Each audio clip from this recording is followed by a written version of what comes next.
Muy buenos días, muy buenas tardes o quizás muy buenas noches, estimado oyente, según sea la hora y el lugar donde se encuentre escuchando este nuevo mensaje. Les habla nuevamente el pastor bautista Nikos Ricoy, director del programa Encuentros y del Ministerio Tinajas, llenando siempre a cada persona que nos escucha con el agua fresca y limpia de la palabra desde aquí en España. Muy bienvenidos a todos y muchas gracias por estar ahí atentos una vez más al nuevo mensaje de hoy de nuestro programa Encuentros.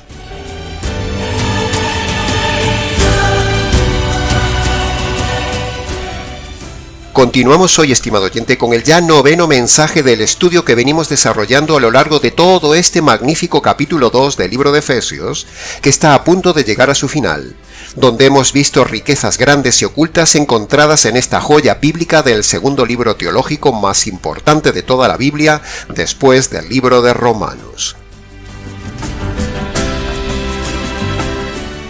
Analizaremos hoy de forma expositiva el versículo 19 del capítulo 2 que dice así: Ya no sois extraños ni extranjeros, sino que sois ciudadanos santos y ya sois de la familia de Dios.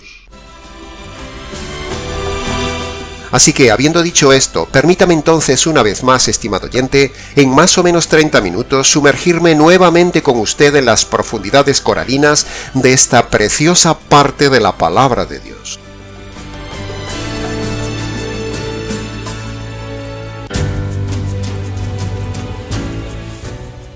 Hace más de 2000 años existió un hombre humano.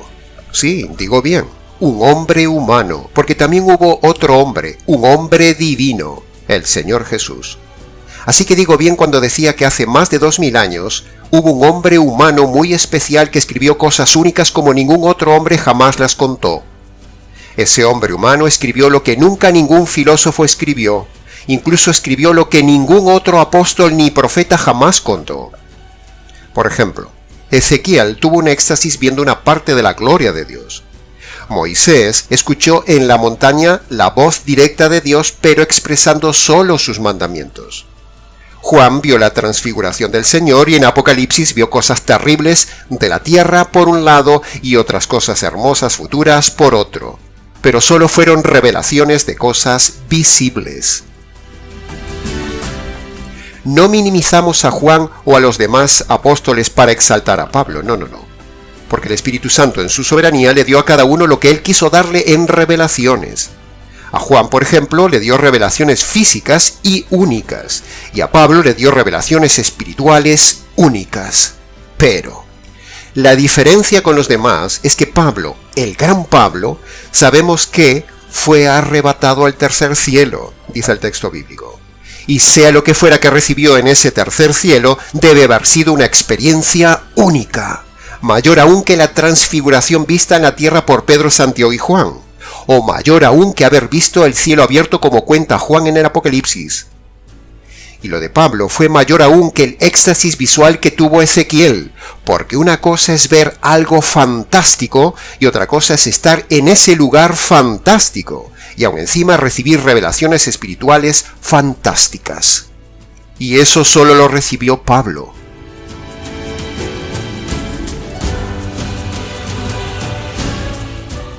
Nos dice el texto bíblico que Pablo fue arrebatado a un lugar indescriptible. Sin embargo, cuando Pablo relata esa experiencia de 2 de Corintios capítulo 12, observamos increíblemente que él no se centra en hablar de lo que vio, no, sino que en su mini relato, él se centra, para mi asombro, no en lo que había visto, sino que se centra en las revelaciones espirituales e indescriptibles que había oído. O sea, Pablo no se centró en el ojo, no se dejó impactar por lo que había visto en ese lugar, en ese tercer cielo, sino que este hombre increíble llamado Pablo nos relata que fue impactado más bien por las revelaciones teológicas que había oído. Sí, es así. Se ha dado cuenta lo increíble que es este hombre. En lugar de presumir de lo que había visto, lo deja de lado y por el contrario se centra en las revelaciones que había oído. Increíble. Cualquiera de nosotros hubiera hecho el esfuerzo más bien de centrarse en relatar lo que vio, porque así es el hombre, siempre centrado, atrapado e impactado por lo visual. Pero Pablo no. Pablo quedó admirado más bien de lo que había oído en ese lugar llamado el tercer cielo. Es decir, su ser le dio más importancia a lo que había oído que a lo que había visto, que es precisamente todo lo contrario a lo que se centraría cualquier hombre natural en la tierra con una experiencia como esa. Por eso me admira tanto el carácter de este modelo de hombre, porque rompe los esquemas totalmente del prototipo de hombre normal, natural y carnal.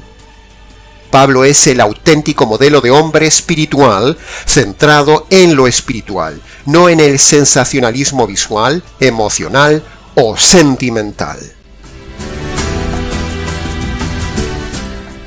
Cuando uno viene de un viaje de un lugar muy especial que nunca ha estado, se esfuerza en contar a los demás lo que vio, dónde estuvo, cómo es físicamente ese lugar, etcétera, etcétera. Pero este hombre no presume de eso en su viaje al tercer cielo, sino que él se admira más bien de las revelaciones teológicas que allí escuchó. Pablo no habla del lugar donde estuvo ni lo que vio su ojo allí, no, sino que habla de las revelaciones recibidas allí. Las retinas de Pablo se abrieron para ver lo que nunca ojo vio ni se puede ver, pero, sin embargo, él se centró en lo que su tímpano pudo oír, en lo que nuestro oído nunca pudo oír. Eso lo hace ejemplar y eso hace que sea una experiencia única de un hombre único. Ahora, ¿qué quiero transmitir al estimado oyente con todo esto que he dicho de Pablo centrado en las revelaciones y no en las visiones? Pues sencillo, estimado oyente, que este autor del libro de Efesios, Pablo, me admira en su centralidad de lo oído más que su centralidad en lo visto. Y este hombre que se centró en lo que oyó y no en lo que vio, del cual hoy hablamos y admiramos, es el hombre que ha escrito precisamente la mayor teología jamás escrita en toda la historia del hombre, en el libro de Efesios y en el libro de Romanos. Precisamente por darle más importancia a la revelación que a la visión. Una cosa es tener un éxtasis en visiones, pero otra cosa muy distinta es tener revelación de revelaciones. Le digo una cosa, estimado oyente. Si yo tuviera que elegir hoy mismo entre recibir visiones o recibir revelaciones, le puedo asegurar que yo me quedaría absolutamente con las revelaciones más que con las visiones. Salvando las distancias, algo así sucedió en el caso de Salomón, que prefirió la revelación de la sabiduría invisible a elegir la riqueza y la gloria visible. Aunque luego sabemos lo que pasó con Salomón, el principio espiritual es el mismo: elegir la revelación espiritual por encima de lo material o visible. ¿Y qué es lo que se predica o se busca mayormente en el día de hoy en la mayoría de las iglesias por parte de la gente, de los lobos pastores y las serpientes pastoras? ¿Qué es lo que se busca? Lo material, lo visible, lo emocional, lo sensacionalista, pero no lo verdaderamente importante, trascendente y eterno, lo espiritual. Pablo le da prioridad a la revelación del conocimiento de las verdades teológicas divinas por encima del sensacionalismo del ojo o el emocionalismo de tener cosas o el sentimentalismo del alma. Por esto admiro a Pablo, por su prioridad espiritual, por su altísimo nivel de teología y por ser un hombre radical. La gente, el vulgo, prefiere que la encandilen con visiones. A la gente le encanta esos predicadores vividores sensacionalistas que relatan las cosas del futuro como si les estuvieran contando una película a la gente, y eso les atrapa. Libros, conferencias y hasta películas llenas de sensacionalismo escatológico. Pero, a la grandísima mayoría de gente no le impacta la revelación de las verdades espirituales como las que damos en este canal. Solo quieren lo material, lo visual, lo profético, lo fácil, lo sensacional, lo emotivo, lo escatológico, porque así es el vulgo.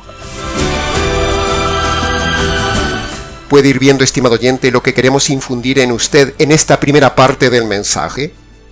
Queremos infundirle el anhelo de lo espiritual y de lo invisible por encima de lo carnal, material y visible. ¿Quiere ver si usted mismo es carnal o espiritual? Sencillo. Escúchese a sí mismo de lo que habla, de lo que se deleita en hablar, de lo que anhela su alma, de lo que sale por su boca. Y usted verá quién es, si es carnal o espiritual. ¿Quiere conocer si alguien es carnal, materialista, sensacional, emotivo o en cambio espiritual? Escuche lo que habla y verá dónde está esa persona.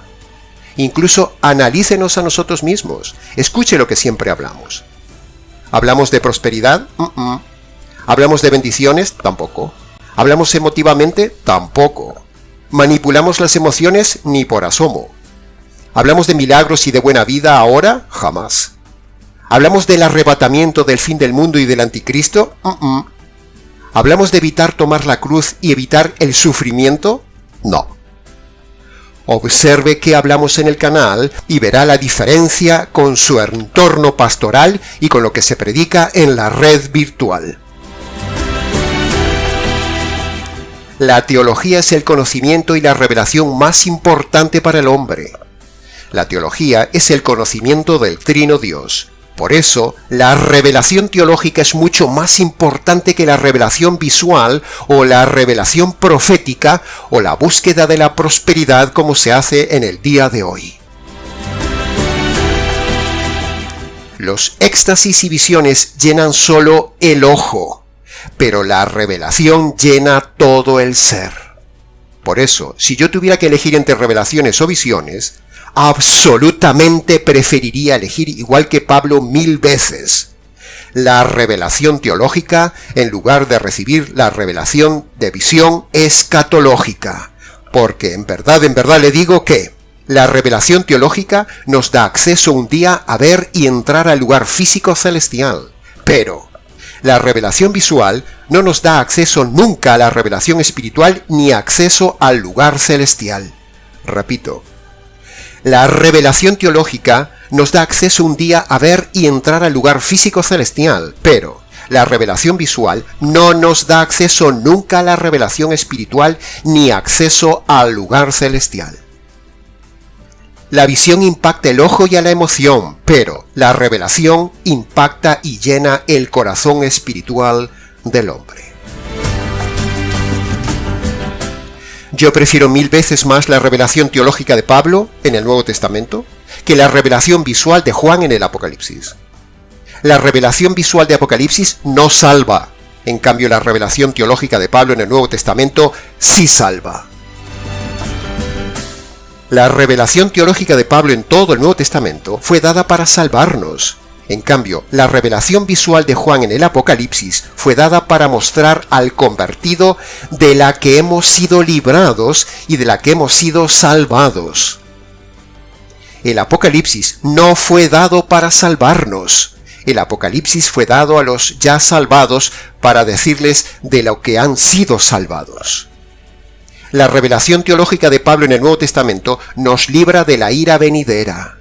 En cambio, la revelación visual de Juan en el Apocalipsis nos muestra lo que será esa ira venidera para el inconverso. Pero si se fija bien, Juan no dice nunca en el Apocalipsis cómo librarse de esa ira venidera. Sencillamente porque el Apocalipsis fue escrito para gente ya salva, ya convertida. El Apocalipsis fue dado como un regalo del Señor para mostrarle al convertido de lo que ha sido librado por haberse convertido por medio del Evangelio.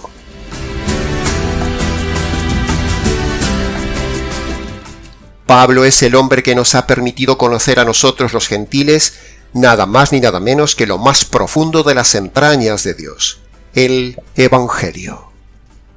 Nadie como Pablo nos ha revelado el Evangelio jurídico a los gentiles. Ya hemos dicho 1000 veces en el canal que si no hubiera sido por Pablo, a nosotros los gentiles nos hubiera sido muy difícil comprender la salvación. Tendríamos que recorrer el largo camino de comprender previamente todo el Antiguo Testamento para conseguir comprender la salvación. En cambio, Pablo nos ha dado a conocer magistralmente el Evangelio jurídico, revelado como nadie, para hacer el camino más corto y fácil para comprender la salvación. Maravillosa revelación.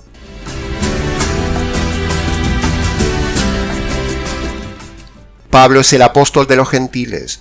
Lo dice claramente varias veces el Nuevo Testamento. En cambio, los otros apóstoles del Nuevo Testamento vemos que se centraron y fueron a los judíos. Por eso, a propósito de esto, repetimos hasta el cansancio una vez más en este programa que la falta de estudio, el poco entendimiento y la nula revelación de los pastores del día de hoy hace que esos errados pastores usen los pasajes dirigidos a los judíos aplicándoselo a los gentiles.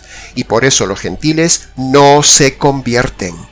Porque con el lenguaje judío y los versículos judíos, el gentil no llega nunca a comprender ni recibir correctamente el evangelio que necesita para salvarse.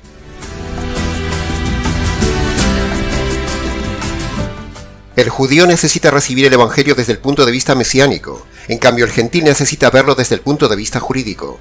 Dos pueblos, dos grupos, dos enfoques, pero los pastores del día de hoy en su grandísima mayoría ni por asomo tienen idea de este tema, y por su irresponsabilidad miles se van como ellos a la condenación eterna. Así que fíjese qué responsabilidad tenemos de predicar correctamente la doctrina de la salvación desde el ángulo correcto, desde el ángulo jurídico, a ustedes los gentiles. Volviendo al tema de Pablo, vemos que con su esmerado arte expone el evangelio tal como lo necesita un gentil, como algo jurídico. Mire la lámina del vídeo.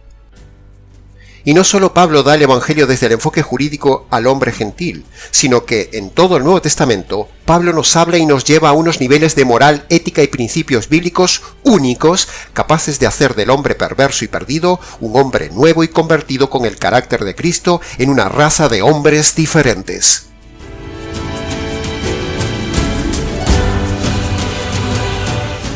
Ese es Pablo y sus revelaciones. Revelación del glorioso evangelio jurídico para salvación, revelación del significado de la cruz para conocer al Trino Dios, y revelación del nivel de valores morales más altos jamás contados. Las tres áreas más importantes de la teología bíblica basadas en el evangelio: la salvación, la relación con el Señor y la santificación humana. Nadie nos lo ha revelado con tal magnitud como Pablo. Sin evangelio no hay salvación. Sin evangelio no hay relación con el Señor. Y sin evangelio no hay poder para vivir la santificación. ¿Se ha dado cuenta, estimado oyente, qué nivel tenía Pablo en todas las áreas? Y en este caso que nos toca del libro de Efesios, ese pequeño gran hombre llamado Pablo es capaz de llevarnos a través del libro de Efesios como nadie en un frenético tobogán teológico. Empezando por las alturas del capítulo 1, contando el diseño del Evangelio en la eternidad antes de que todo sucediera y existiera. Pasando ahora por este capítulo 2 donde nos habla del cambio que produce el Evangelio en la raza humana. Siguiendo por la revelación única del capítulo 3 con el misterio de Cristo, el centro del Evangelio. Continuando con la maravilla de las alturas de la vida cristiana mostrados en el capítulo 4, principios, valores morales y ética única, que solo se pueden vivir por medio del poder del Evangelio. Continuando en el capítulo 5 con la revelación más grande en torno a Cristo con su esposa la Iglesia, como un matrimonio perfecto, místico y eterno, matrimonio que solo es posible por medio del Evangelio. Y para terminar, Pablo nos habla en el capítulo 6 de Efesios de la revelación de la existencia de un malvado mundo espiritual que acecha y pone a prueba al convertido. Un mundo diabólico, invisible, pero real, donde el enemigo externo del hombre, el diablo, batalla contra el convertido en una batalla épica espiritual que solo podemos vencerla por medio del poder del Evangelio.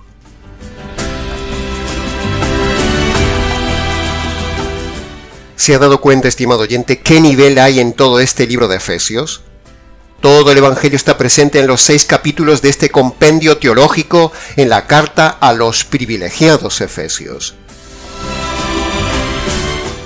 Todo eso está ahí, súper concentrado e impecablemente relatado en este mini libro fascinante de 6 capítulos del cual no nos cansaríamos nunca de profundizar. Las revelaciones del segundo libro más profundo, intenso y fascinante del Nuevo Testamento después del número 1, el indiscutible libro de Romanos, el cual tiene aún palabras mayores y únicas recibidas en ese tercer cielo.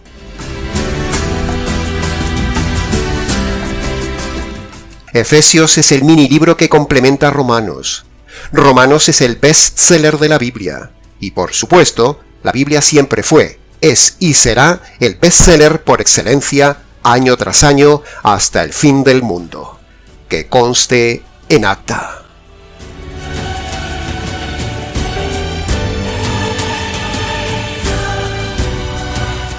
Pasemos entonces ahora más brevemente al análisis expositivo del versículo 19, cuyo estudio dividiremos en 2 partes, donde la primera parte dice: Ya no sois extraños ni extranjeros, sino ciudadanos santos.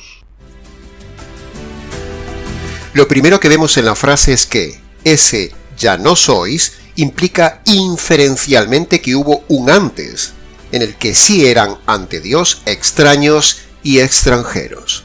Por eso dice, ya no sois. Por lo tanto, Pablo vuelve una vez más, como lo hizo muchas veces en el capítulo 2, a recordar nuevamente que siempre hay un antes y un después en la vida del verdadero convertido. Siempre volvemos a los mismos puntos, estimado oyente. Todo predicador debe hacer 3 cosas como hace Pablo aquí y como hacemos nosotros siempre. Punto número 1. Uno debe hacerle énfasis a la audiencia que debe haber un antes y un después en la vida espiritual de la persona y que ese antes y ese después lo determina la conversión por medio del Evangelio. Punto número 2. Todo predicador debe hacer énfasis que no toda la audiencia es convertida. No deben tratar a la audiencia como hermanos, como salvos, sino que debe hacer la diferencia entre salvos y perdidos. Y punto número 3, todo predicador debe redirigir su prédica hacia el Evangelio. Si su predicador no practica estos 3 puntos en su prédica, es un mal predicador. Fíltrelo con lo que le enseñamos aquí y luego usted tome decisiones respecto de ese pastor y respecto de esa iglesia.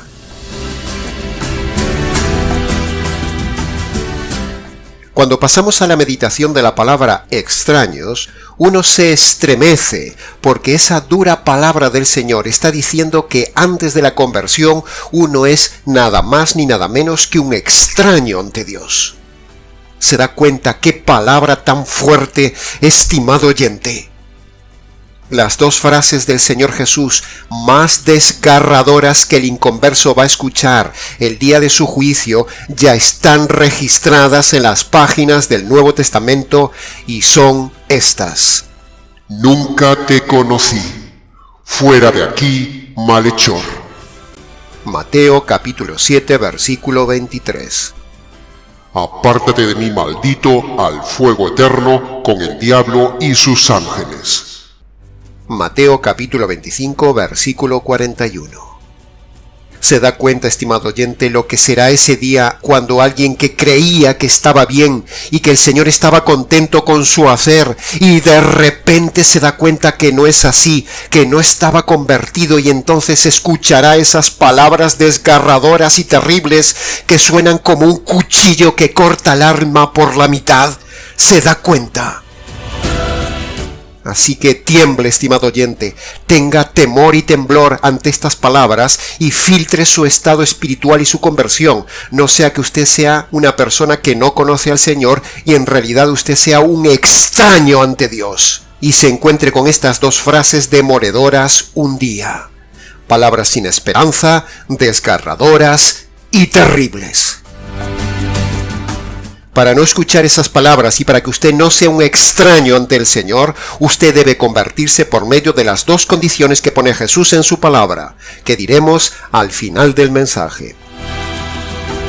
Esas tres frases Eres un extraño, no te conozco, apártate de mí, maldito, serán el principio del infierno.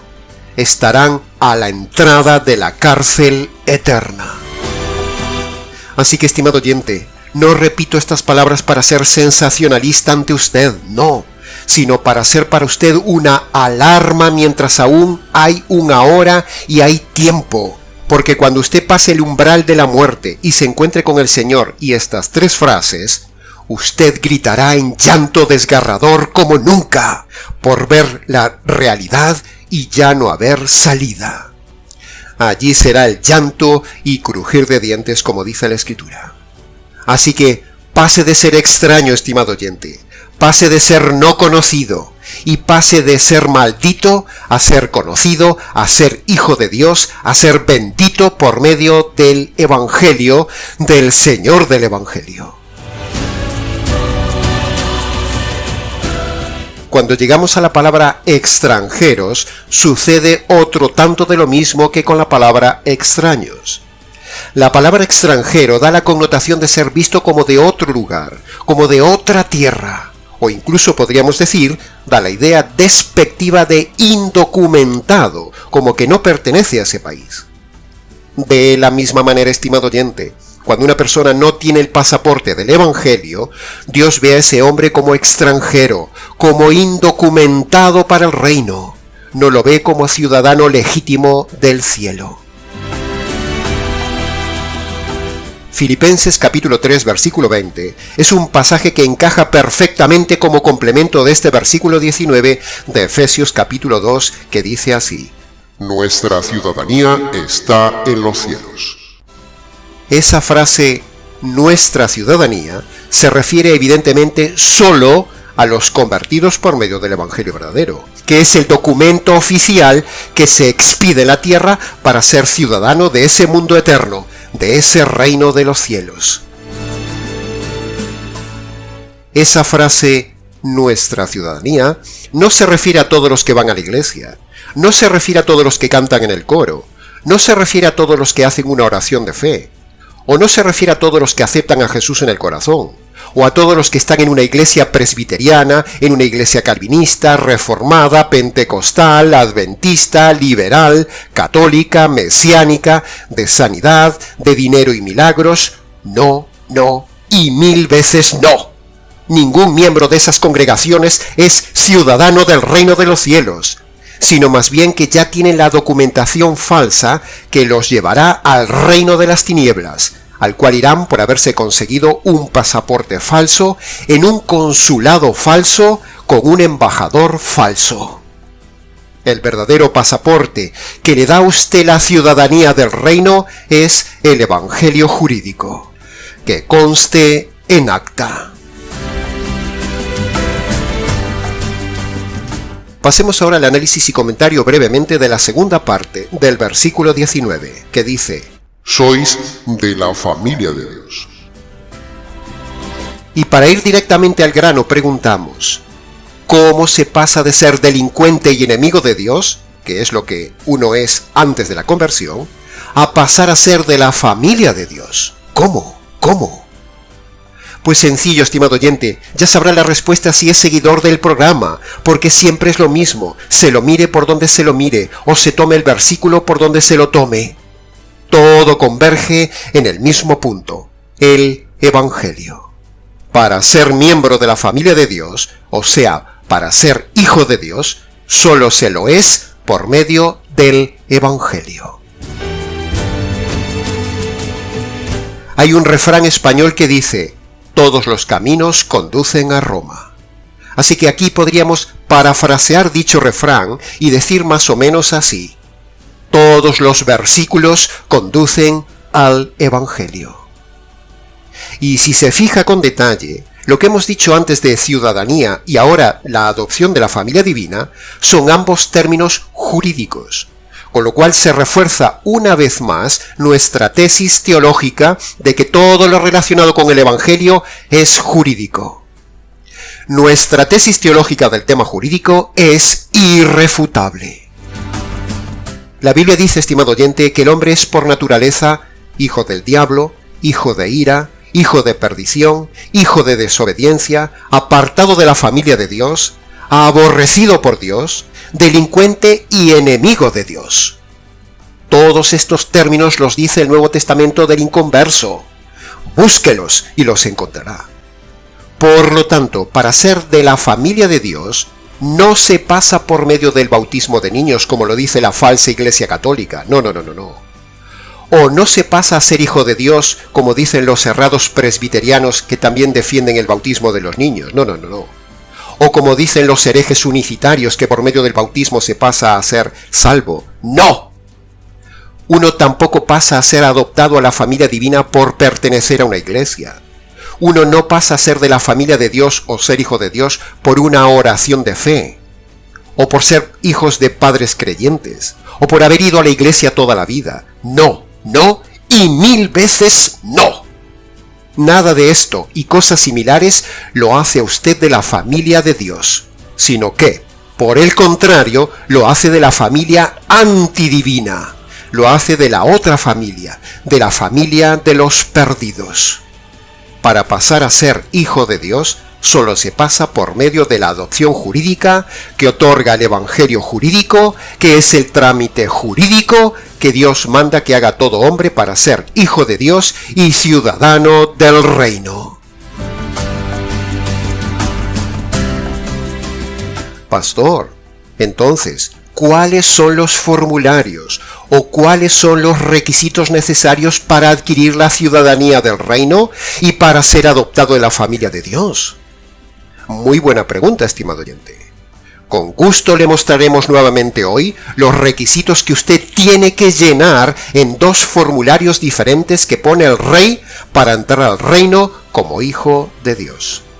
Primer formulario. El primer formulario o trámite que usted tiene que hacer cuidadosamente es el arrepentimiento. Es decir, usted tiene que tomar una hoja de papel y escribir ahí 2 cosas. Primera cosa, usted debe reconocer que es delincuente ante Dios y que no tiene derecho ninguno a entrar en el reino de los cielos. Segunda cosa, usted tiene que escribir en ese formulario los delitos que usted ha cometido en el pasado y tiene que abandonar los delitos que está cometiendo en el presente. Luego, firme ese documento, firme ese formulario. Segundo formulario. Usted debe llenar otra hoja escribiendo en ella que sus delitos merecen la justicia divina, merecen el castigo divino y merecen la cárcel eterna. En segundo lugar, en ese segundo formulario, usted debe escribir que reconoce que la justicia que usted merecía por sus delitos le cayó al Señor Jesús hace unos 2000 años en la cruz. Escríbalo así y fírmelo, estimado oyente. Cuando usted haya llenado estos 2 formularios y firmado, entonces, luego, vaya a la oficina, vaya a su habitación, preséntelos allí ante Dios, el juez del reino. Póngase de rodillas, descálcese en señal de reverencia ante Dios, y luego, en sus palabras, léale los 2 formularios ante Dios, el juez del universo. Cuando usted obedece estas 2 condiciones, es decir, cuando usted llena estos 2 formularios, entonces Dios lo declara inocente, lo declara ciudadano del reino y lo declara hijo de Dios apto para entrar al reino. Amén. Aleluya. Ahora, antes de levantarse de esas rodillas, dele gracias al Señor por haber recibido providencialmente la información de las 2 condiciones correctas y necesarias para la salvación. Así que, estimado oyente, reciba este mensaje de hoy, y cuando haya cumplimentado esos requisitos, o sea, esos formularios, o sea, esas 2 condiciones que el Señor le pone en Marcos capítulo 1, versículo 15, luego, si quiere, venga y cuéntenoslo. Terminamos este mensaje de hoy diciendo lo mismo que dijo Pablo en Efesios capítulo 6, versículo 19. Quiero dar a conocer con denuedo el Evangelio de Cristo. Así lo hemos hecho en el pasado, lo hemos hecho hoy para usted y lo haremos siempre. Que conste en acta. Y hasta aquí, estimado oyente, con el nuevo mensaje radical del día de hoy. Mucho más se podría haber dicho del tema, pero con lo dicho es suficiente. Para preguntas, comentarios y mayor amplitud del tema, repase el vídeo o escríbanos. nicos@gmx.es. Les ha compartido la verdad, solo la verdad y nada más que la verdad del tema, este expositor radical y bíblico, Nikos Ricoy, del Ministerio Tinajas, desde aquí en España. Será entonces, con el gusto de siempre, hasta nuestro próximo programa Encuentros.